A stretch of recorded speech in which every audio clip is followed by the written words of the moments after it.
사랑하는 성도 여러분, 오늘 우리는 마태복음 17장 후반부에 두 사건을 통해서 예수님의 정체성과 그분의 구속사에게 본질을 깊이 묵상케 하는 말씀을 주십니다.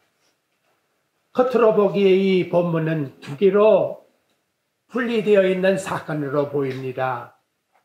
하나는 예수님의 죽음과 부활의 예고이고 다른 하나는 성전세에 관한 논의입니다. 그러나 이 두 단락은 서로 연결을 시키게 되면 깊은 영적인 뜻을 저와 여러분들에게 일러주고 계신다는 겁니다. 첫째로 죽음을 향해 가는 예수 그리스도를 살펴봅니다. 마태복음에는 예수님께서 세 차례나 자신의 죽음과 부활을 예고해 주셨습니다. 그래서 마태복음 16장, 17장, 26장에서 기록되고 있는데 오늘 본문은 두 번째 예고입니다. 근데 이 예고가 나오는 시점이 중요하지요. 우리는 바로 앞장의 변화산에서 제자들이 예수님의 그 놀라운 하나님의 영광을 목격했고 모세와 엘리야와 서로 의논하는 걸 보았고 또 하나님의 음성을 들었습니다. 그래서 이는 내 사랑하는 아들이여 내 기뻐하는 자다. 너희는 그의 말을 들으라. 이렇게 첫 번째와 두 번째의 특징이 있다면 두 번째에서 그의 말을 들으라 하는 말씀이 첨가되고 있다는 것입니다. 그 놀라운 영광의 순간의 이유, 예수님은 당신의 제자들을 어디로 인도하시느냐? 하늘의 영광, 거기서 이제는 고난이라고 하는, 그래서 산 위의 초월적인 경험에서 십자가의 고통의 현실로 이끄시고 있다는 거지요. 두 번째 내용에 보니까 사람들의 손에 넘겨져 22절에 말씀을 합니다. 넘겨지다고 하느니 파라다돔이라고 하는 뜻은 단순히 체포된다 그런 의미가 아니라 배반당한다, 팔리운다, 하나님의 아들이 이 땅에 팔리운다, 하늘의 영광을 드러내신 그분이 이 땅에 인간들에게 팔려나간다, 그러한 의미를 부여해주고 있다는 거지요. 750년 전에 이사야는 이 뜻을 이미 예언했습니다. 우리는 다 양 같아서 그릇 행하여 각기 제 길로 갔거늘 여호와께서 우리 모든 죄악을 그에게 담당시키셨도다.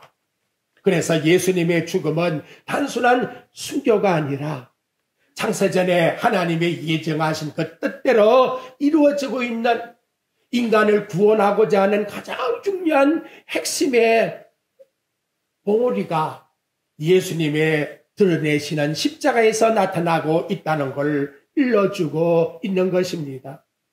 아담 이후 모든 인류가 죄를 범해서 하나님의 손에서 사탄의 손으로 넘겨졌건만 예수님은 우리를 대신해서 이제 우리 모든 당신의 백성들을 해방시키는 구속이라고 하는 속량의 사건을 일으키셨다는 겁니다.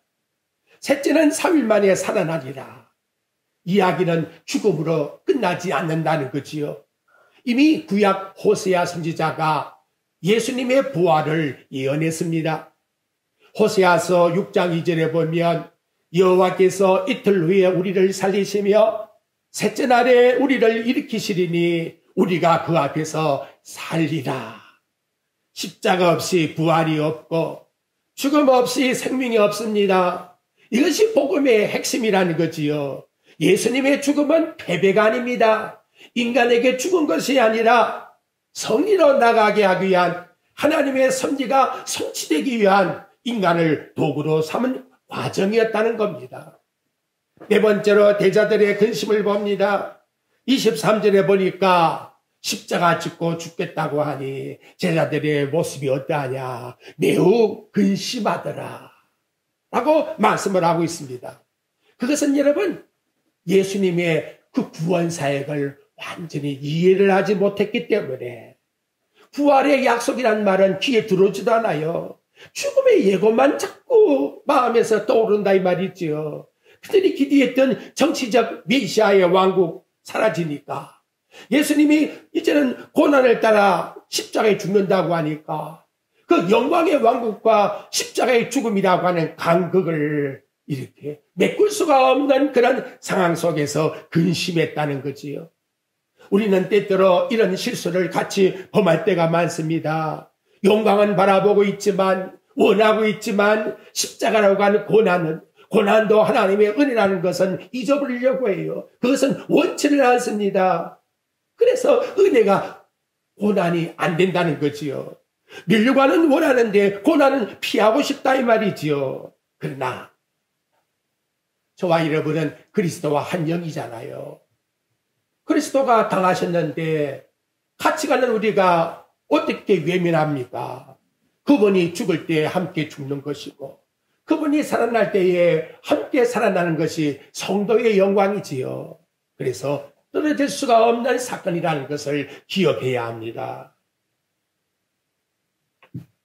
다음은 새를 면제받으신 하나님의 아들을 살펴보고자 합니다.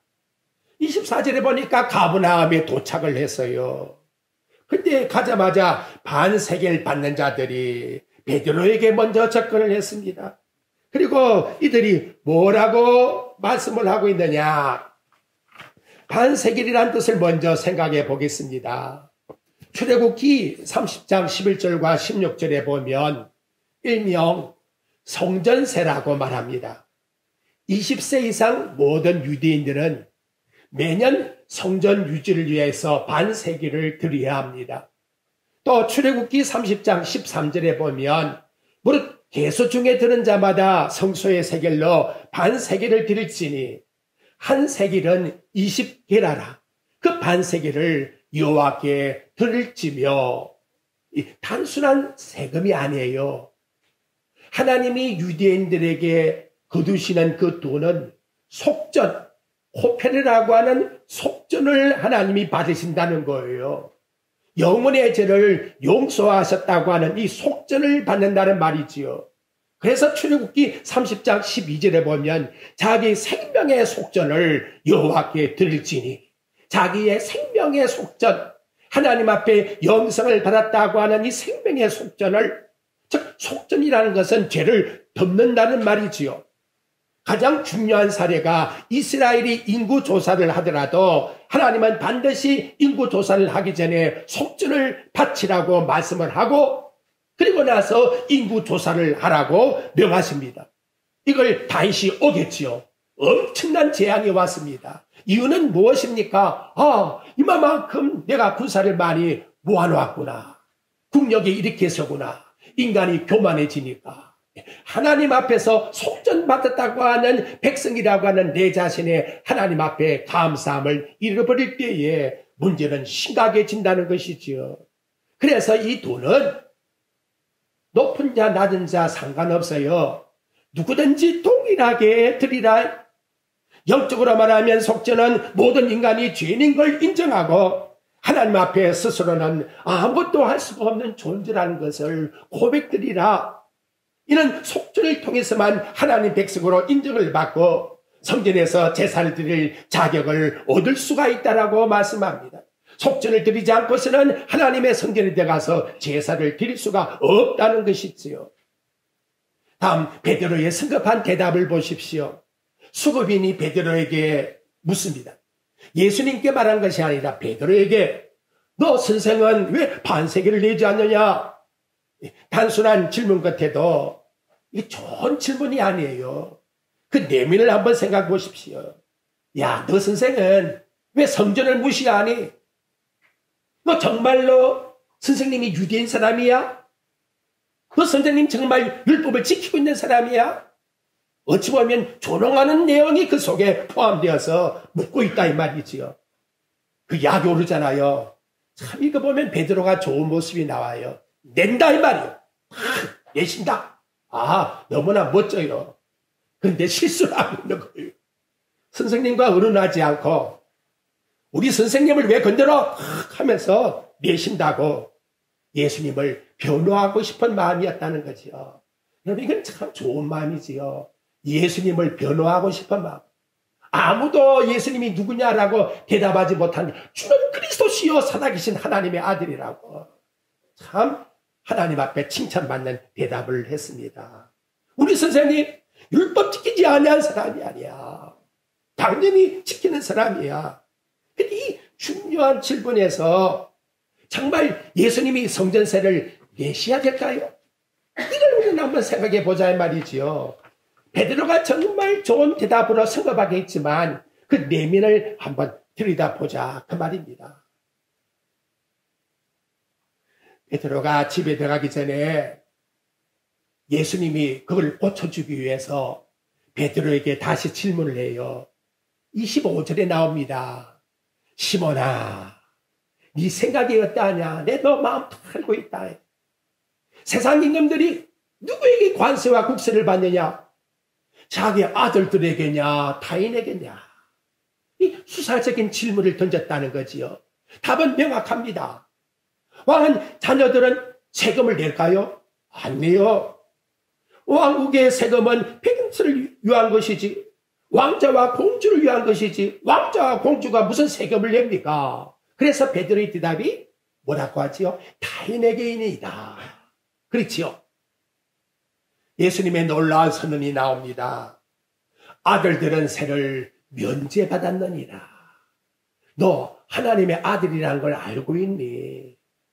예수님의 결론은 하나님의 아들들은 세를 면제받았다고 했으니까 내지 않아도 된다 그 말이지요. 여러분 이 말의 신학적인 의미를 한번 생각해 보십시오. 세가 성전세입니다 여러분. 성전의 주인이 누굽니까? 예수님이시지요. 아 주인이 무슨 세금을 냅니까? 오불성설이지요.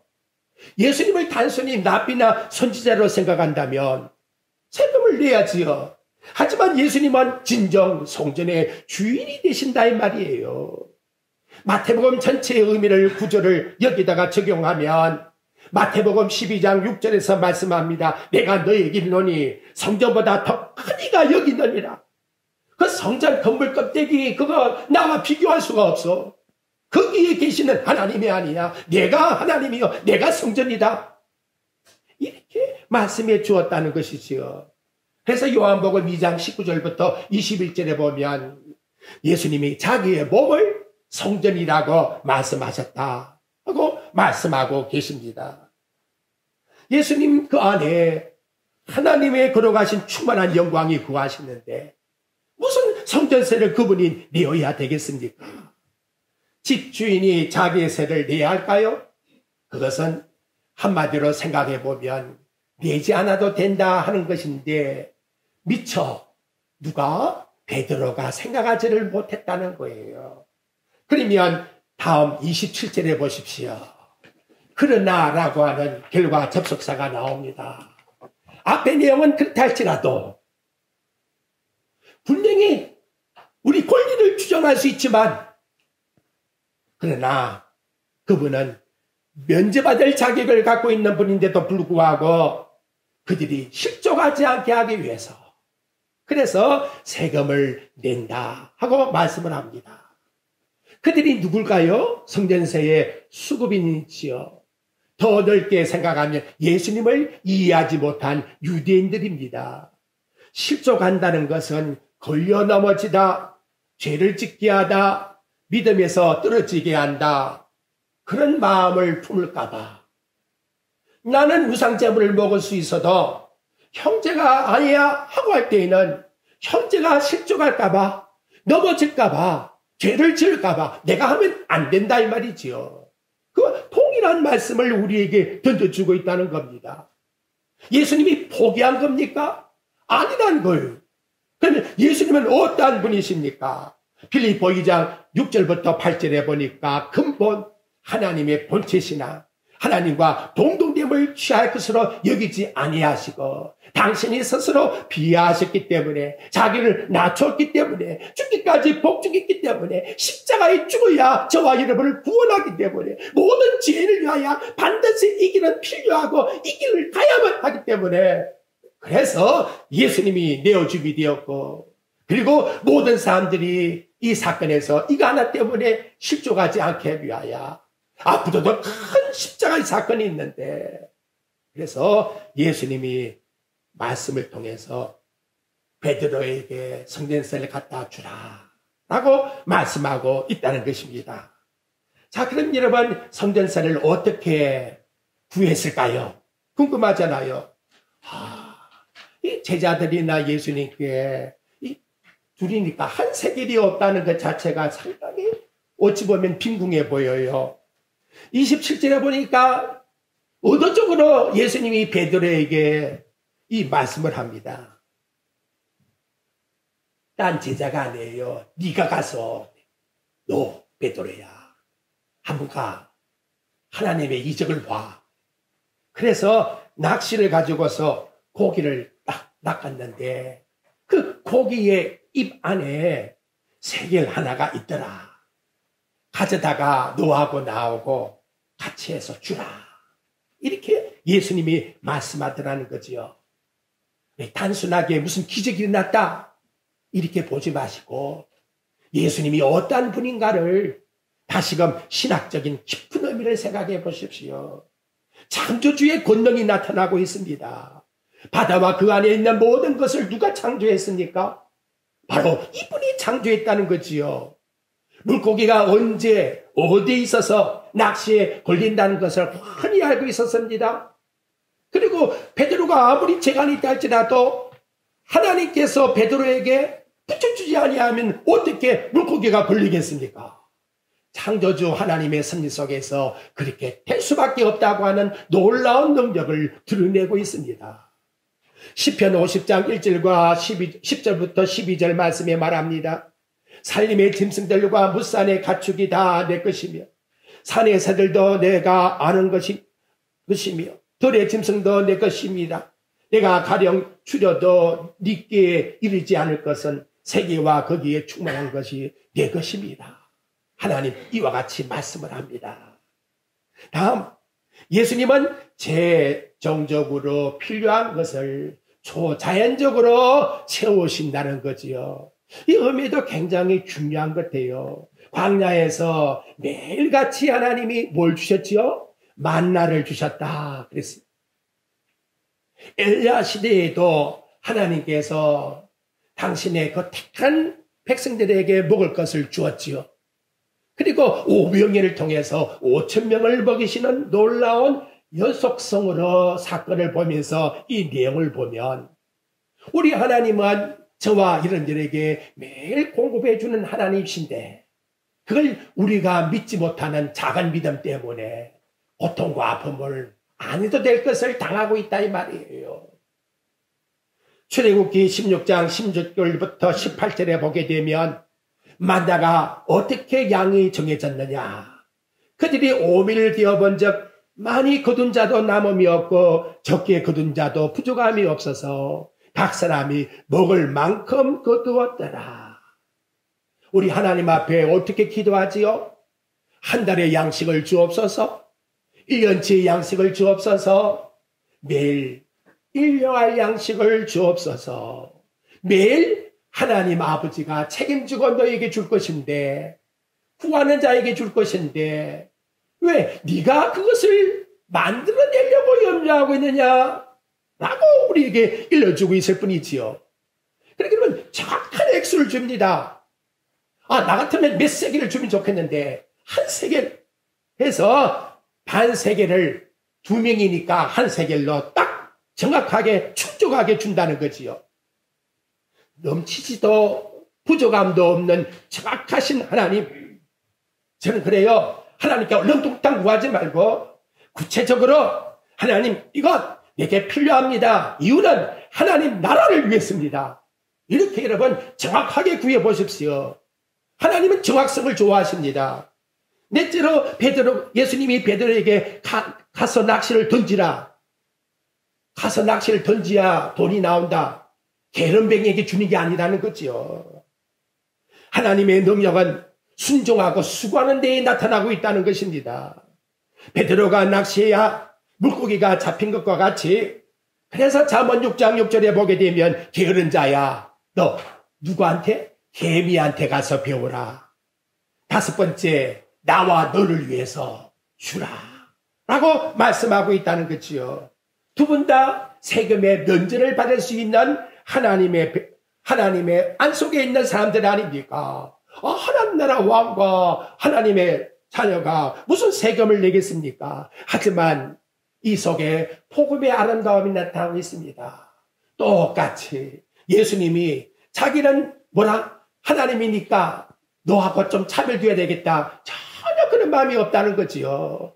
도리어 동일하게 똑같이 봉사하는 마음을 가지고 희생하는 마음을 가지고 헌신하는 마음을 가지고 이것이 복음의 아름다움이라고 말씀하고 있습니다. 그래도 내가 네보다 낫다. 전혀 그런 말이 아니라는 거지요. 예수님은 똑같이 형제와 형제가 똑같이 한 지체로서 하나님께 드려진다는 거지요. 그래서 바울이 로마서 8장 14절과 17절에 말씀합니다. 모두 하나님의 영의 인도함을 받는 그 사람이 하나님의 사람이라. 이제는 무수하는 영을 받지 아니했고 하나님의 양자를 받음으로 우리 다 같이 성령 안에서 똑같이 하나님께 무슨 아버지? 아빠 아버지라 부르게 되었다는 거지요. 저와 여러분 똑같은 하나님의 한 형제입니다. 같이 우리는 하나님 앞에 받들어 섬길 뿐이라는 것을 기억할 때에 곧 이는 하나님의 은혜로 저와 여러분은 세금을 내야 될 종이지만 면제받은 하나님의 자녀가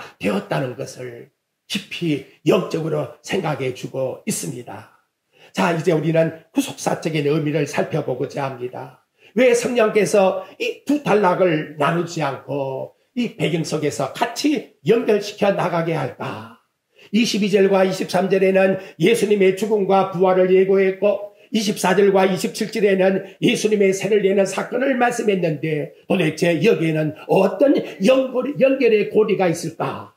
속전의 주제는 출애굽기 30장에 살펴본 것과 같이 호페르 속전이라고 말씀을 드렸습니다. 우리 생명을 대신하는 돈이라는 것이지요. 여러분 시편 49장 7절과 8절에 한번 가보십시오. 그게 어떻게 이루어지는가라고 하는 중요한 예언적인 의미를 설명해 주고 있습니다. 아무도 자기 형제를 구속하지 못하며 그를 위하여 하나님께 속전을 바치지도 못할 것은 그들의 생명을 구속하는 값이 너무 엄청나서 영원히 마련하지 못할 것이라. 돈을 액수를 가지고 하나님께 나와서 용서받는다? 있을 수 없다는 거지요. 네가 아무리 죽도록 다 모아도 영원토록 모아도 안 돼. 오직 하나님의 주신 그 은혜로 말미암아 우리의 구속은 근가 은혜의 지분이 아니라 하나님의 아들이 십자가에 죽으심으로 말미암아 받은 바 은혜라는 것을 일러주고 계신다는 거지요. 그래서 예수님이 마태복음 20장 28절에 말씀합니다. 인자가 온 것은 섬김을 받으려 함이 아니라 도리어 섬기려 하고, 섬기기 위하여 예수님이 오신 이것이 곧 속전의 의미라고 우리에게 말씀해 주고, 저와 여러분에게 진정한 속전은 누구뿐이다? 오직 예수뿐이다. 모세도 엘리야도 필요 없어요. 다 지나간 사건이에요. 오직 예수 그리스도. 구약 전체를 이 사건을 통해서 약속이 지금 성취되고 있는 거 아닙니까? 6월절 어린 양 예수님이 무술주에다가 왜 피를 바르려 했지요? 바로 예수님의 보혈로 구원받는다는 것을 일러주기 위해서. 그래서 그 어린 양은 그리스도라고 분명히 바울이 고린도전서 5장 7절에서 말씀해 주고 있습니다. 대속죄일에 왜 레위기 16장에 보면 대제사장이 1년에 한 번씩 나가서 하나님의 지성소에 들어가서 속죄를 하지요. 하지만 그 속죄는 영원하지를 못했어요. 예수 그리스도가 십자가에 영원한 속죄가 이루어졌다라고 히브리서 9장 11절과 12절에서 우리에게 말씀해 주고 있다는 거지요. 이 세상에 어떤 자기의 의도 결코 하나님 앞에 설 수가 없는 것이요. 오직 우리는 예수 그리스도의 피만 의지하고 하나님께 나가는 것이요. 우리의 감사도 우리의 복을 내리는 것도 예수 그리스도를 통해서만이 이루어지는 것이요. 하나님께 기도하여 드릴 때에도 오직 예수 그리스도의 이름을 통해서 하나님께 기도드린다는 것을 일러주고 있는 것입니다. 신약의 정언을 보십시오. 베드로 사도가 자기가 겪었기 때문에 베드로전서 1장 18절과 19절에 말씀합니다. 너희가 알거니와 너희 조상이 물려준 헛된 행실에서 대성함을 받은 것은 조상들이 물려준 게 헛되답니다. 그것 가지고 되는 게 아니래요. 은이나 금같이 없어질 것으로 된 것이 아니요 오직 흠없고 점없는 어린 양 같은 그리스도의 보배로운 피로서 이루어졌다라고 이와 같이 우리에게 말씀해 주고 있습니다. 사도 요한은 요한일서 2장 2절 말씀에서 그가 우리 죄를 위하여 화목제물이 되었으니 우리만 위함이 아니라 온 세상의 죄를 위하심이라 하고 우리에게 일러주고 있습니다. 자, 오늘 말씀 적용합시다. 첫째, 내가 생각할 것이 뭐냐? 나는 누구냐? 그 말이에요. 여러분, 근본적인 질문에 이 말씀에서 한번 적용해 보십시오. 내가 성전세를 낸 사람입니까? 면제받은 사람입니까? 아직도 여러분 성전세를 낸 사람입니까? 출생할 때 우리는 다 죄인이었습니다. 죄의 종이었다 이 말이지요. 조금 전에 시편에 한 말씀과 같이 세상의 모든 것 다 모아드린다 할지라도 속량받을 수 없는 죄인입니다. 한때 여러분 갈라디아 4장 4절부터 7절의 내용에 대한 구약의 모든 풀이를 해줘요. 때가 되매 하나님이 그 아들을 보내사 여자에게 나게 하시고 율법 아래 나게 하신 것은 율법 아래 있는 자들을 속량하시고 우리로 아들의 명분을 얻게 하려 하십니다. 아들이면 종이 아니잖아요. 아들이면 속죄 뭐예요? 세금을 낼 필요가 있습니까? 면제받은 사람이지요. 그래서 우리는 하나님 앞에 아빠 아버지라는 부름을 받게 되었다. 예수님의 속전이 결국 우리로 하여금 해방을 받아 하나님 자녀가 되게 했다. 그걸 첫째로 일러주고 있습니다. 두 번째, 예수님이 하신 말씀, 실족하지 않게 하려 함이라. 이 말을 늘 우리 마음속에 가지십시오. 내가 모든 사람들에게 자유로울 수 있다. 스스로 우리가 종이 된 것은 종이 되셔야 돼요. 많은 사람들을 얻고자 합니다. 모든 사람을 얻기 위해서 내가 스스로 종이 되었다고. 그래서 로마서 14장과 15장에는 그 말씀을 쭉 일러주는 겁니다. 강하다고 약한 자를 배려하지 않는 것, 그러면 안 돼. 배려해야 된다 이 말. 내가 다 한다고 모르는 자를 무시하면 안 돼. 다 배려해야 된다. 그것이 바로 그리스도 안에서의 사랑을 드러내는 모습이다. 그래서 모든 자들에게 덕을 내세우는 하나님의 사람은 하나님을 기쁘게 하며 사람에게도 기쁘게 하느니라. 이렇게 말씀해 주고 있다는 것이지요. 다음 적용할 것은 우리는 누구에게 공급을 받으려고 합니까? 내가 벌어서 내가 성취한다고? 그럼 예수님은 없잖아요. 예수님이 베드로에게 가라. 너와 나를 위해서 내가 다 준비해 놓았다는 거지요. 물고기 잡아서 입에서 나오는 것 갖다가 주라.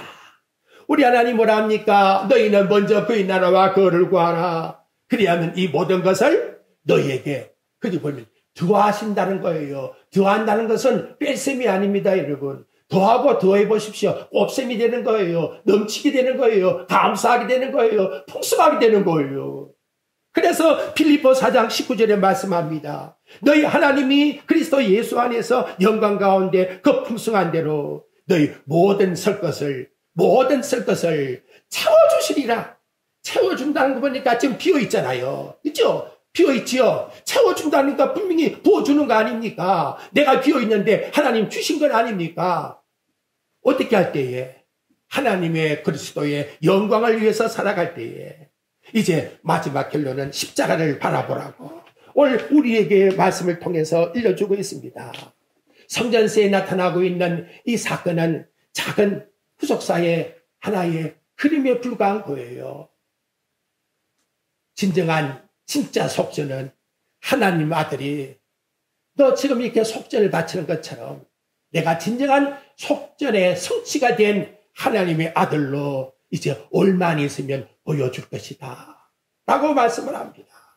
우리는 예수 그리스도의 보혈로 하나님 앞에 속전이라고 하는 것을 드려지게 되었고 속량을 받게 되었으니 면제받은 하나님의 백성들, 여러분, 제 속에 불안하지 마시고, 율법 저주 아래 불안해하지 마시고, 사망의 공포에서 불안해하지 마십시오. 모든 것 이루어지는 것은 내 인간의 행위 때문이 아니고 하나님의 은혜로 이루어지고 있다는 걸 기억하십시오. 내가 주인이 아닙니다. 나는 종입니다. 주인이 주는 대로 썰 것뿐입니다. 하는데 우리 주인님은 넉넉하게 풍성하게 도와여 주시겠다고 약속했으니 이분에게 의지하십시오. 이제 죄에서 해방되었다고 해서 나와 여러분 방종하라는 말씀이 아닙니다. 그리스도 안에서 말씀 속에 복음을 들어내는 진정한 참된 복음 안에서의 자유함을 누리라고 우리에게 말씀을 통해서 일러주고 있습니다. 현실의 고난이 있어야 영광이 있다고 말씀하잖아요. 두려워하지 마십시오. 우리는 그것이 곧 은혜의 길을 걸어가고 있는 믿음의 길이라는 것을 절대로 잊어서는 안 됩니다. 우리의 모든 필요를 아시고 채워주시는 주님을 신뢰하며 부활의 소망 가운데 담대히 살아가는 주님과 동행하는 모든 우리 성도들이 되시기를 우리 주 예수 그리스도의 이름으로 축복드립니다.